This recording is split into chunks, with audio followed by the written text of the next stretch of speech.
Papo Sebrae. Olá, bem-vindos, bem-vindas ao nosso Papo Sebrae. Hoje em ritmo de prêmios.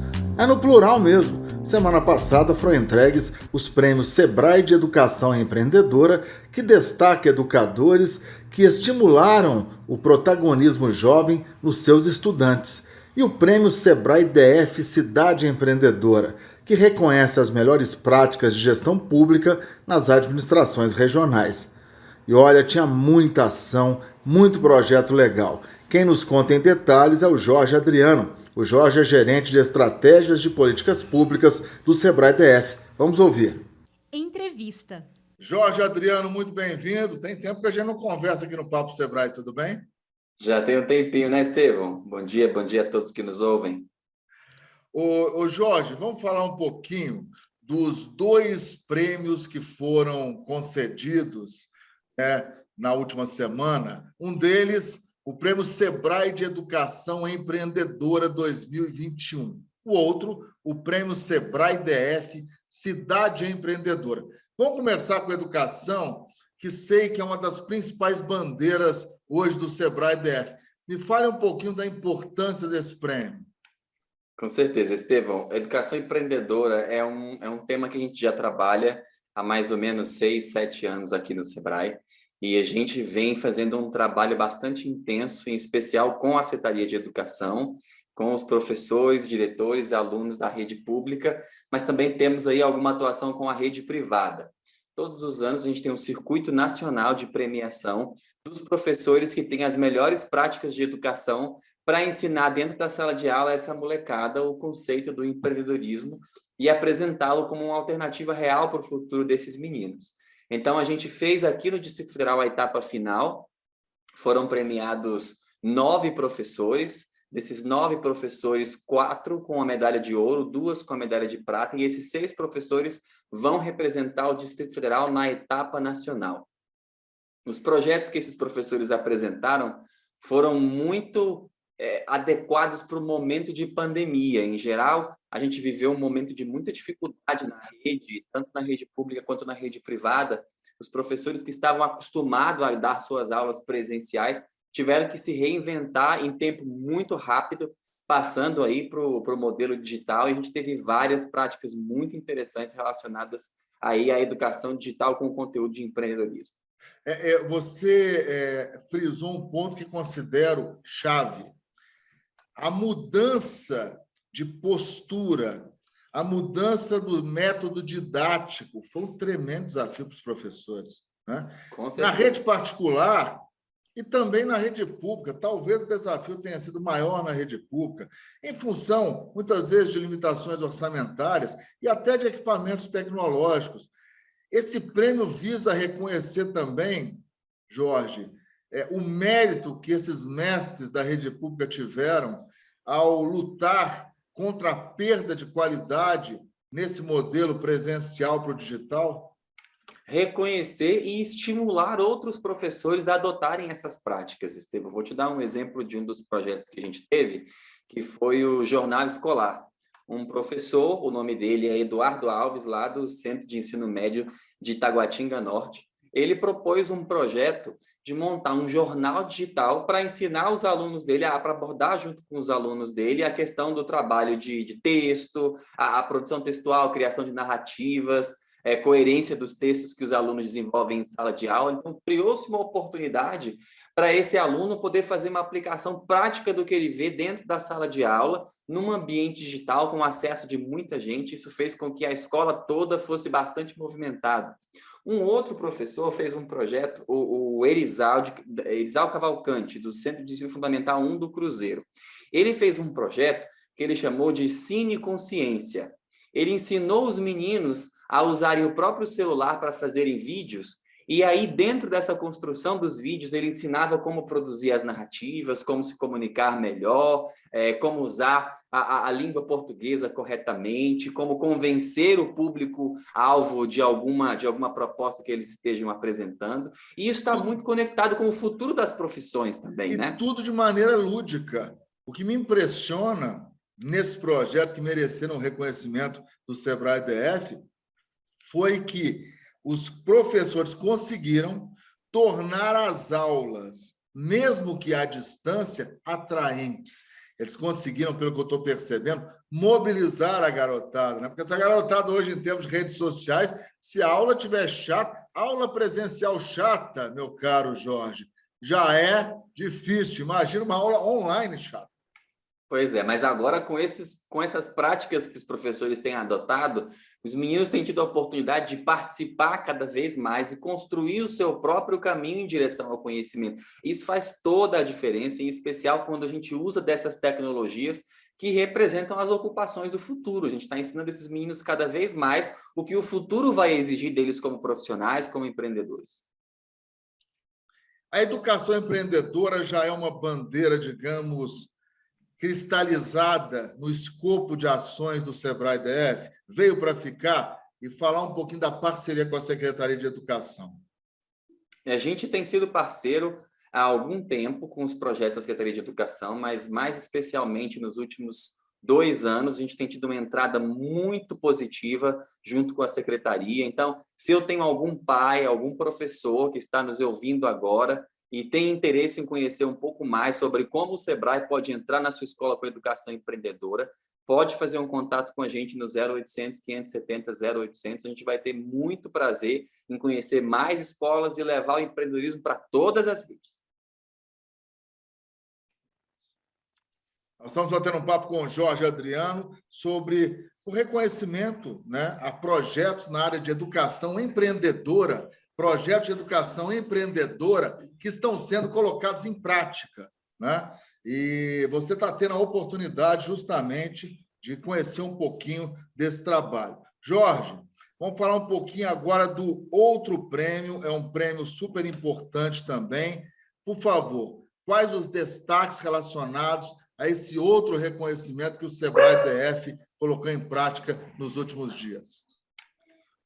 Cidade Empreendedora foi uma iniciativa que a gente teve aqui no Distrito Federal, que já foi um pouco mais conectada com uma proposta de um circuito nacional de premiação. O Sebrae Nacional tem o Prêmio Sebrae Prefeito Empreendedor, e já é um prêmio antigo que rodou vários ciclos, mas nós não temos prefeitos no Distrito Federal, né? Então, o que a gente tem que mais se aproxima é o administrador regional. O administrador regional, exatamente. Mas ainda com uma realidade muito diferente, né? Um prefeito, ele tem uma segurança de 4 anos de mandato, administradores eventualmente podem ser substituídos ao longo do governo, o prefeito tem um orçamento próprio, tem uma autonomia de atuação que é bastante diferente do escopo de trabalho de um administrador.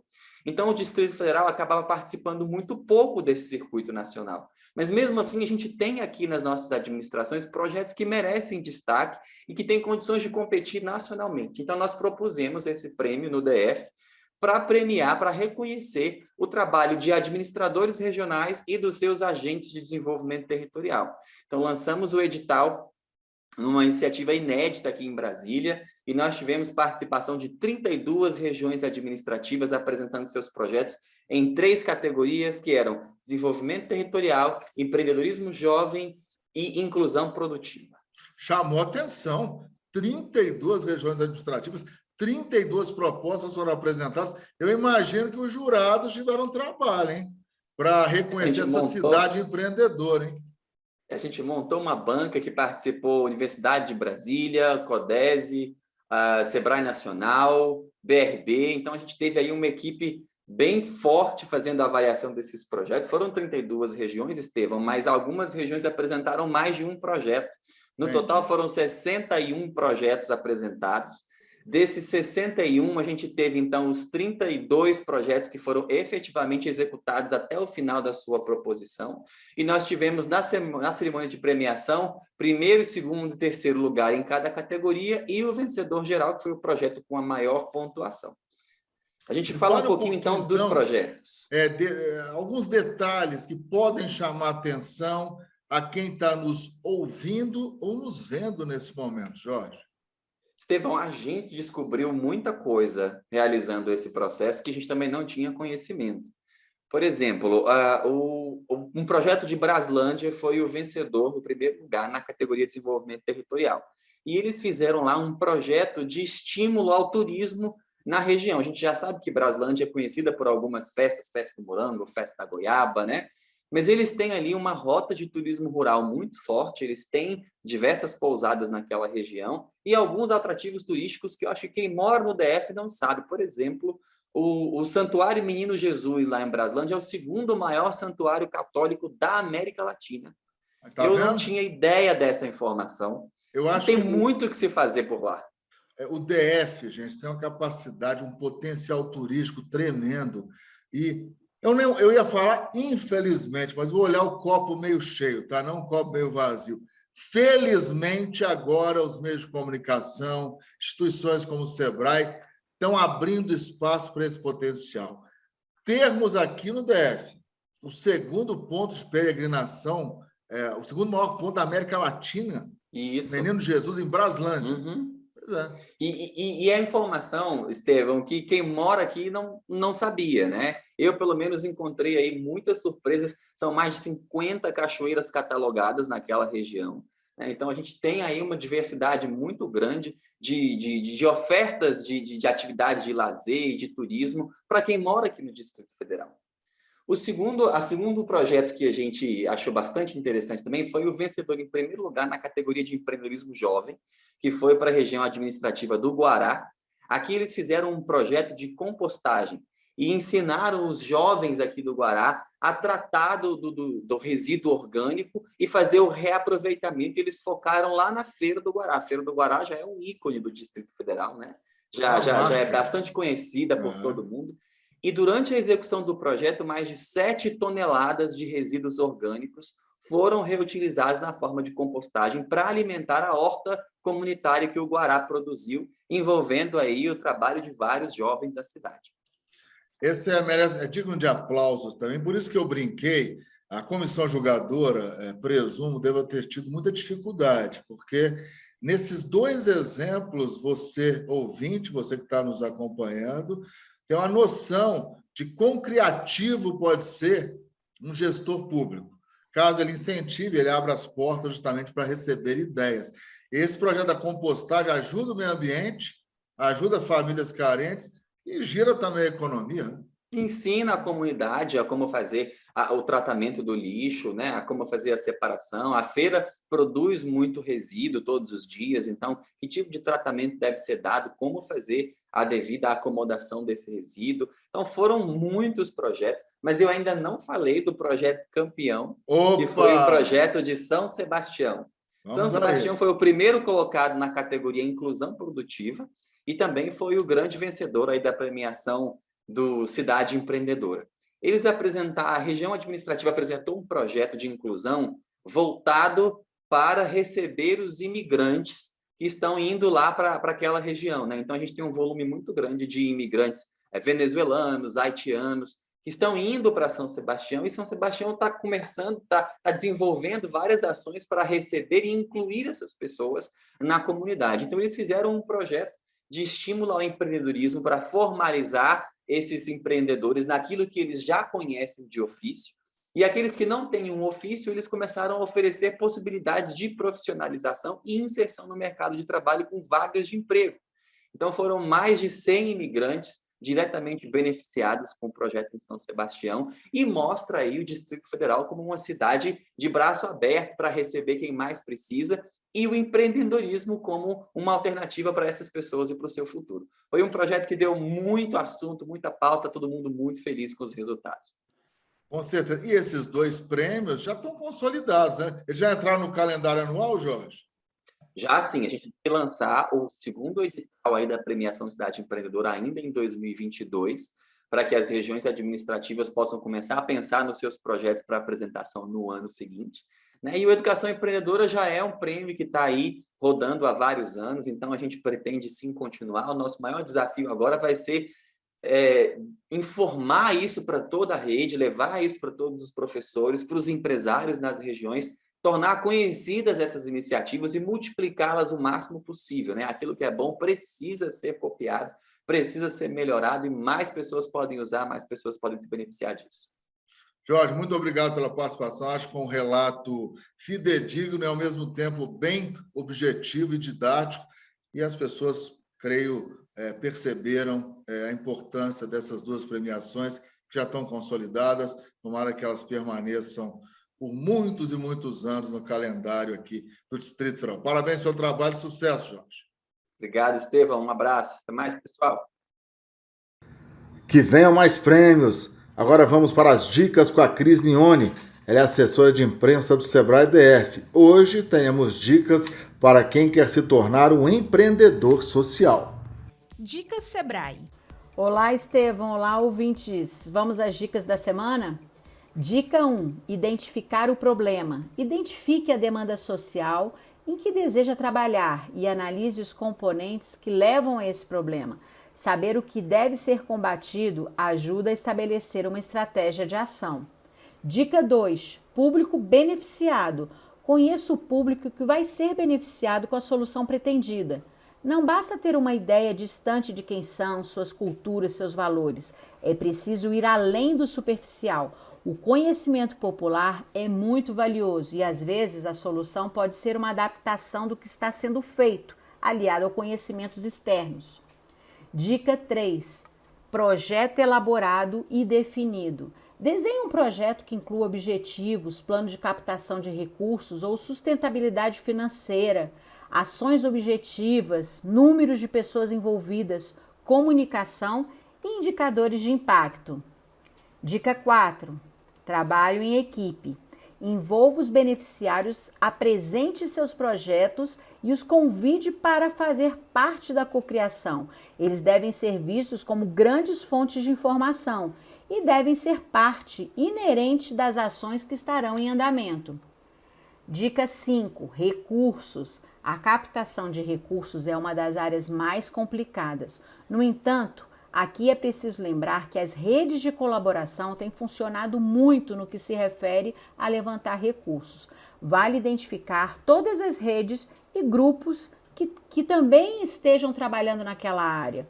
Quando falamos de impacto social, colaboração é mais efetivo do que competição.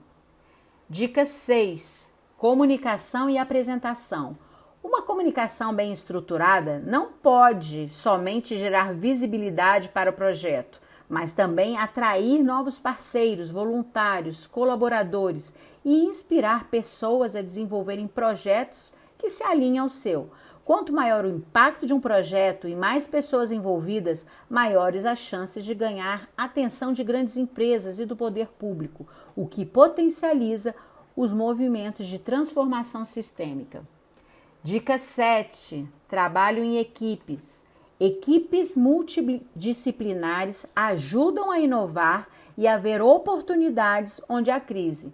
Promova a diversidade no seu time e crie canais de comunicação entre eles, para que todos se sintam empoderados e responsáveis pelo êxito final do projeto. É isso aí, Estevão. Até semana que vem. Valeu, Cris. É isso, pessoal. Nosso Papo Sebrae vai ficando por aqui. Até semana que vem com mais notícias do empreendedorismo aqui no nosso DF, na nossa Brasília. Tchau, tchau.